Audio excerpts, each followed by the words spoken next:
Many of the videos that warn about the dangers of the Ouija board are fundamentally inadequate or seek to sow fear for attention, or to use fear as a tool to bring the viewer closer to a specific religious narrative. Many people focus on frightening paranormal activity that sometimes happens as a result of the misuse of the Ouija board. What is generally lacking is a deeper understanding of why devices like the Ouija board or automatic writing can lead to serious mental health issues like psychosis, suicidal tendencies, and the phenomena that most people would call possession. By the way, for a very long time, possession has been a matter of faith and therefore has been viewed through the lens of organized religion. This is why, if you watch enough interviews of exorcists, you will eventually find moments of honesty and humility where they admit that they don't have all the answers, because for them, the topic is not an exact science. This admission inadvertently exposes a significant shortcoming of faith, because faith simply can't provide you with a deeper understanding of a topic like a scientific perspective can. I should also mention that while I have no formal education in psychology, I will be showing the opinions and observations of experts throughout this video. One of the possible consequences of spiritualistic practices like automatic writing and using the Ouija board is mediumistic psychosis as described by Dr. Hanz Bender. In both mediumistic and schizophrenic psychosis, the symptoms are similar: the belief that one's thoughts can be read by others, delusions of influence and control, the belief that one's thoughts are removed by something, etc. Through these spiritualistic practices, one can achieve automatic, intelligent responses which are alien to the ego and are not voluntarily controlled. This is the manifestation of the subconscious. The disassociated psychic areas have tendency towards personification and often behave as alien intelligences, usually as spirits. These disassociated systems can gain control over the overall personality in the medium's trance. I will quote the recounting of such an incident. So it happened that the medium was attacked by a monster. For almost 8 days, the medium, my wife, was possessed. Her eyes looked terrifying. When the medium tried to defend herself against him, he became cruel. He repeatedly put her into a trance state, raged like a madman, banged her head on the table, and repeatedly tried to separate me from the medium. Almost at the same time, Mrs. W., whom I trained in sessions, was also possessed. She was forced by the demon to slide across the room on her knees, praying for him, etc. It has long been the assumption in various religions that possession comes about through some kind of external malevolent force, like a demon or evil spirit. It is very understandable why religions make this assumption, because the illusion of possession by an external influence can be very convincing sometimes. Regardless, all the evidence that I've seen points to the conclusion that the underlying cause is definitely psychological in nature. The misuse of spiritualistic practices is psychologically dangerous because it can create subconscious complexes that over time develop into pseudo-personalities. These personalities can behave as if they are spirits that the person has summoned. This results in a kind of possession by these pseudo-spirits, which is what we call mediumistic psychosis. These personalities can become independent and destroy the unity of the person's personality. The conviction that you are suddenly in contact with spirits can trigger a pathological emotion in hysteroid people, which effectively becomes what Bender calls an open sesame to the demons of the soul, or what I would call an unrelenting barrage of destructive impulses which usually lead to attempts at suicide. Levi Valenci applied the concept of depossession to the idea of possession. It is through depossession or disempowerment of the ego that leads to the possessed state. He coined a phrase that when translated into English goes along the lines of possession is typical for the dispossessed. Possession as a phenomena is greatly misunderstood because it can be explained by psychological processes. Both possession and mediumistic psychosis are a result of automatism. Automatism refers to thoughts, actions, or movements that occur involuntarily or without conscious control. Possession can be best described as a temporary disturbance of the ego. In other words, automatic subconscious processes take over and the ego is no longer in control. H.W. Gruel points out that in the mediumistic state of trance or possession, the ego becomes altered and no longer dominant, and the medium perceives himself as the mediator to something that is alien to the ego. With psychological ego disorders like this, we can see the smooth transitions from a normal state of reduced ego to a severe pathological split state. From this pathological split, a double ego is created, and the personality of the person becomes inferior to the secondary ego, which some would call a demon. It is not a demon in the religious sense, as it is clearly a result of psychological processes. As a side note, possession, in the sense of ego disempowerment, can result in what has been historically called hysteria. Hysteria and mass hysteria in multiple people can result in unconsciousness and convulsions. I mentioned in a previous video significant evidence from two different scientific papers that point to the conclusion that in a religious context, so-called demonic possession is caused by psychology instead of an external supernatural force. More specifically, both these scientific papers talk about things that lead us to the conclusion that early Christian influence on a person is a common factor that leads to the phenomena called possession. The study at the top states that more than a quarter of the participants had a lack of acceptance in regards to their sexual orientation. Considering that this was in relation to a population that was 100% Christian as the primary religious current, we can say with certainty that the lack of sexual orientation acceptance is due to the lack of acceptance of homosexuality within Christianity. The perspective of this study is that possession cases can be treated with therapy and medication. Looking at the lower study, there are three common themes from possession cases that I want to mention. The first is that a majority of these people were immersed from an early age in deeply religious environments. In these religious contexts, actions that are seen as sinful and wrong are viewed as leading to possession. The second common theme is a history of trauma in childhood or adolescence. The third common theme is that there are striking similarities between the alleged possessing entities and the personalities or intense emotional connections with significant individuals in the lives of the possessed.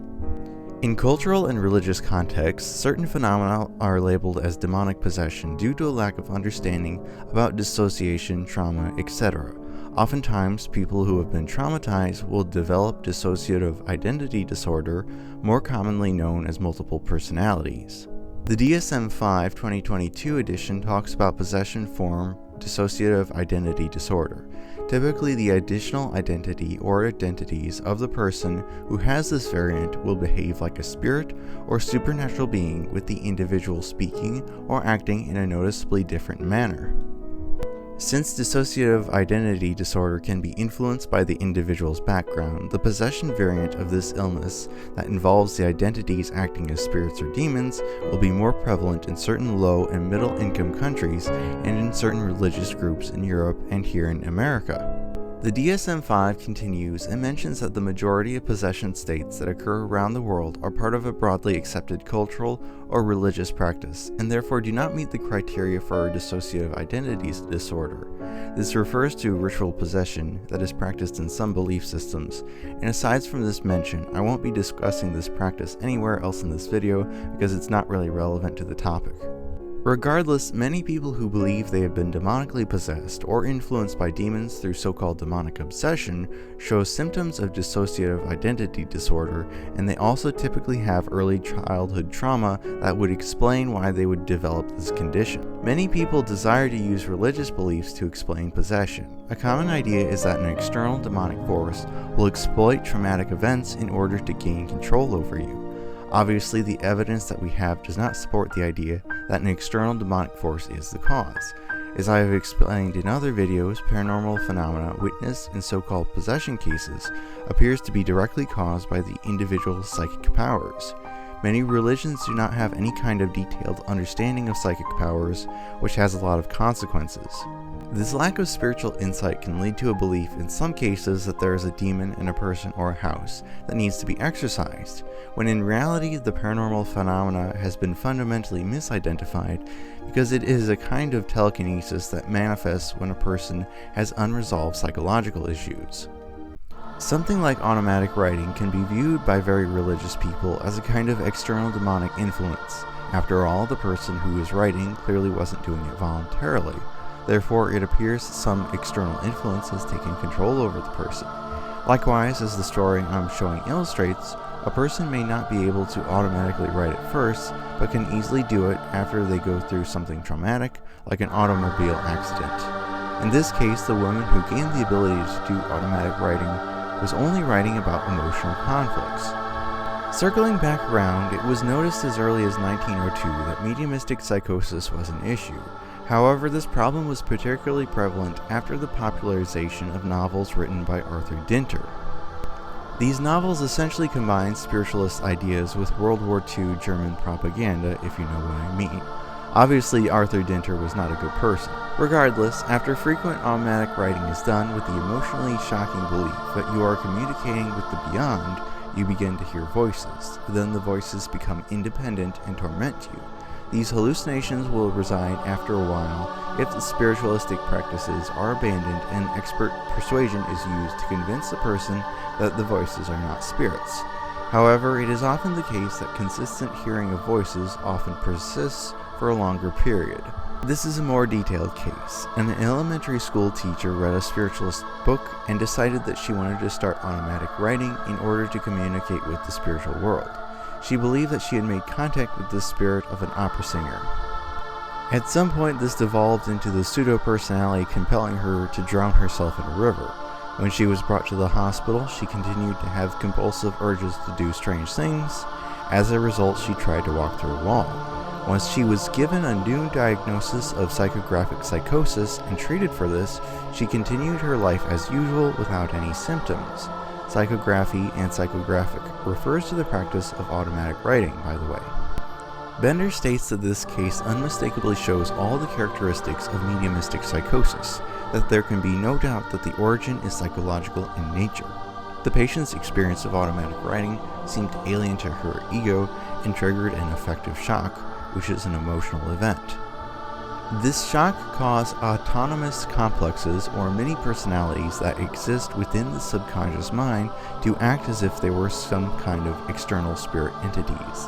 As a result of the disintegration of the personality, the ability to repress sexual tendencies was seriously undermined and the desires start to surface. The patient's reaction was to have a personification of God appear in her mind, as well as having delusions about sin due to religious ideas, of course. Dr. Bender explains that mediumistically gifted personality traits are exactly opposite to schizophrenic personality traits. Such mediumistic traits are the following: lively, often exaggerated contact, emotional instability, indeterminacy of personality values, strong suggestibility, readiness to imitate, and weakness of the ego as a sign of a lack of stability in the personality structure. Mediumistic psychosis is a psychogenic ego disorder and is a reversible disintegration of the personality. This disintegration does not splinter the psyche into pieces, but rather produces units that function more or less independently. Bender says that this justifies the image of circuit processes in a multi-dimensional organism rather than of a split.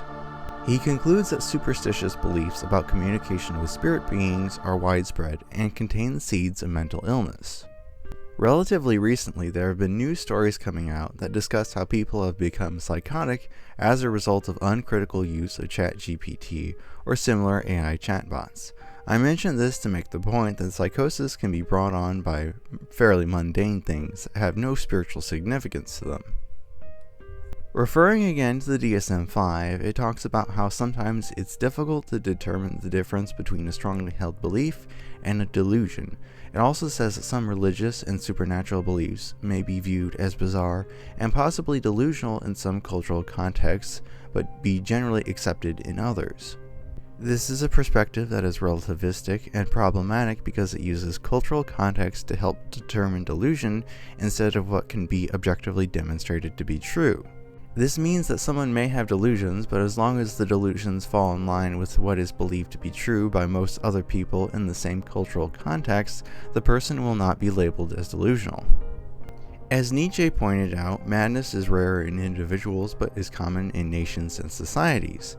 As an example, if we have a society that believes the sun rotates around the earth, then the scientist who believes that the opposite perspective, that the earth rotates around the sun, he would be labeled as delusional by the society. It is the society that continues to resolutely hold a strong belief despite the new evidence that contradicts their position, which is the very definition of delusional. If collective belief and cultural consensus is used to determine delusion, then we inevitably devalue empirical evidence. Even worse, many scientific advancements have been ridiculed and suppressed by those who flatly reject any evidence that conflicts with their long-held beliefs. A Mr. Edwards wrote a personal account of his experience with EVPs that seems to match exactly the diagnosis of mediumistic psychosis. Electronic voice phenomena, or EVP, is when you try to use an electronic device to record the voices of spirits. Using this method, he didn't get any success at first, but he persisted until he caught some voices. They seemed friendly at first, however by the second month, voices that weren't friendly began to appear. Despite this issue, he persisted. This kept going until it got to the point where all of a sudden he started hearing voices in his head. He called this his 2 weeks of hell, when he was constantly being antagonized day and night by malicious voices. After some more time passed, Mr. Edwards began to meet other people who experienced the same exact outcome that he did. Different people who had done automatic writing, or used a Ouija board, or used a spirit box, all had similar experiences. Edwards also mentions that the voices tried to make it seem like he was being singled out, and that this was happening because he was a horrible sinner, and due to meeting other people, he realized that this definitely was not true, because he certainly wasn't being singled out. First of all, there seems to be no practice, whether Ouija board, EVP, spirit box, etc., that seems inherently safer than another in regards to mediumistic psychosis. Second of all, Mr. Edwards seems to have not posted any audio recordings of alleged spirits. If he has audio that can be tested and found to be clearly of a paranormal nature, that would mean that what is happening to him is verifiable and may not be just a kind of psychosis. The example I am showing here involves a young man who wished to find a medium in order to communicate with the spirit of his mother. Yet when asked to spell out the illness that killed his mother, the man's last name, his mother's last name, there was no correct answer given. In my video about table tipping and Count de Gasparin, there was a similar problem. The force that knocked and moved tables in his experiments seemed to not have any ability to reveal information that was not already known by a human that was present. So even if you are witnessing genuine paranormal phenomena, that does not mean that you are interacting with an actual spirit or intelligent entity. Since mediumistic psychosis is clearly the result of a failure to recognize that you're not talking with a spirit, it's obvious that we need a method to determine if something is actually a spirit or not. The best testing method that I know of so far is try to ask the alleged spirit to read a line from a closed book from a random page number of your choosing. If the alleged spirit can reveal hidden knowledge in this way, it is probably a real spirit. However, it's possible that your mind could obtain this information through psychic power and give the illusion of interaction with spirit, so this is not an absolutely certain method. What we are fundamentally missing here is the knowledge of how to hone natural psychic powers with the purpose of identifying spirits. A very important theme is that how you try to interact with the spiritual world matters a great deal, regardless if you use a Ouija board or something else. This idea goes all the way back to the original spiritualist movement literature. A modern paranormal researcher by the name of Ian Vero explains that most of the problems that he's seen come from Ouija boards are a result of people treating it as just a game until they get scared and then put it away without closing it. When I say they haven't closed it, they haven't deliberately moved the planchette to say goodbye on the board in order to end the conversation. Again, the board itself is not special. What ends the conversation or the paranormal activity is the intent of the people who are using the board. If your intent had no effect whatsoever, then you would not be able to start a conversation in the first place. Ian concludes that at the end of the day, if your intent is good, you won't have an issue with the Ouija board. It seems to be the case that intent really matters when you are interacting with actual entities, because people with good intent can still develop mediumistic psychosis, which is a different issue than interacting with actual entities. The author of the book, Ouija the Most Dangerous Game, interviews a woman called Ruth Ann who has extensively used the Ouija board. She explained that only once did she come into contact with what could be called an evil spirit.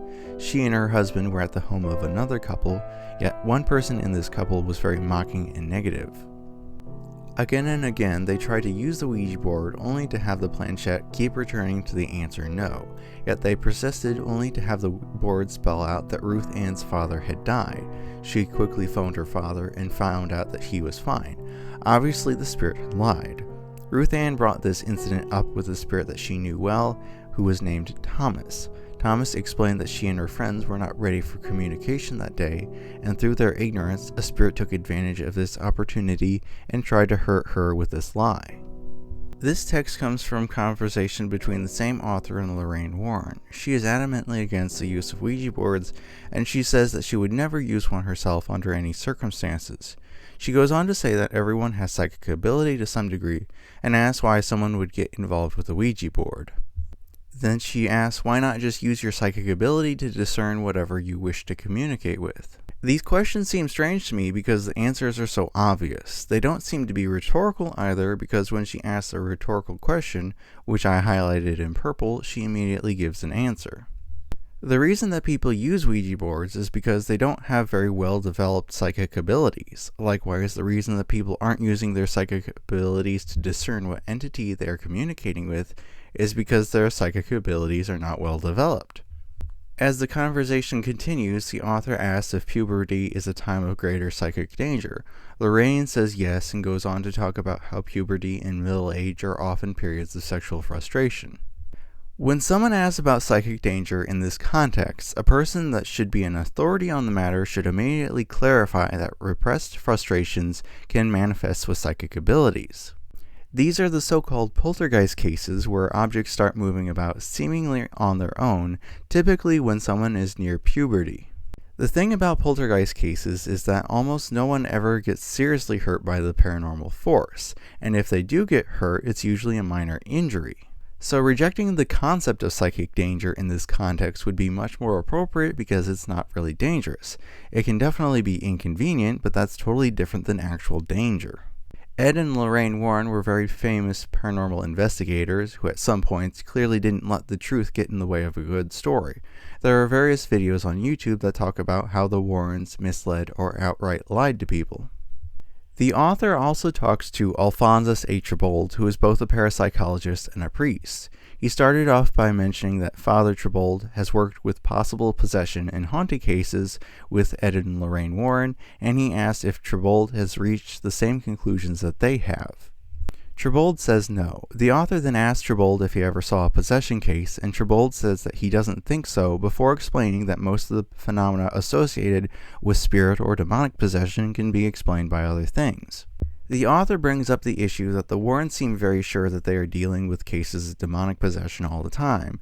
Trebold essentially states that he respects them, but he doesn't always agree with their conclusions, and that other parapsychologists also hold this view. Then the author talks about how fearful the Warrens are of Ouija boards, and that they told him to bury his Ouija board. Trebold completely disagreed with this idea, and explains that while a Catholic is forbidden to use a Ouija board as a means of communicating with the dead, he can still use it as a means of accessing knowledge in his subconscious mind. Before I continue, you can already see that Trebold is giving a more nuanced and informed view about Ouija boards than Lorraine Warren did. The author asks about what are the actual dangers of Ouija usage, if there are any. Trebold explains that the main danger doesn't come from spirit entities, but from opening the door to the subconscious. This brings a flood of information that the conscious mind might not be able to handle. He states that this sort of accessing the subconscious is done in a religious context with charismatics and Pentecostals as well. If this continues to happen to someone when they are alone without the support of the group, this person may suffer some very bad effects like confusion or in extreme cases hallucination. Even though he doesn't mention it explicitly, he appears to be talking about activities like speaking in tongues. I've done some in-depth research about this topic for another video already, but in this research I haven't seen any actual serious negative consequences from these activities. Some people will claim that they become possessed by the devil while speaking in tongues, but there isn't any evidence for this claim. It's simply a feeling that very religious people wish to put into religious terms. He goes on to use this rationale to say that these negative effects from the subconscious are why you shouldn't play the Ouija board alone. However, I seriously question this conclusion. You are not any more in danger of your subconscious thoughts when you are alone than when you are with other people. Mediumistic psychosis is equally dangerous and likely when you are playing with other people. Regardless, Trebold continues to explain that some people who have abused the Ouija board have had disturbances break out in their homes, mostly because this activity caused their psychic powers to manifest. He mentions that some kids were using a Ouija board and the planchette flew off and struck one of the kids. This was an example of psychokinesis, or mind over matter. He recalls another case where a young girl became obsessed with automatic writing, and this hurt the family. Naturally, any all-consuming obsession is unhealthy, whether it's about automatic writing or anything else. Automatic writing, just like the Ouija board, is dependent on a weakening or loosening of the personality structure.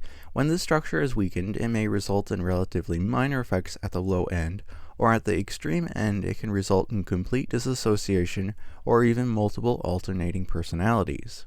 Disassociation and then reassociation and reassembling are the two basic steps taking place that create independently functioning units of personality. These subtle secondary personalities are usually not noticeable in day-to-day life, but can come through with the practice of automatic writing.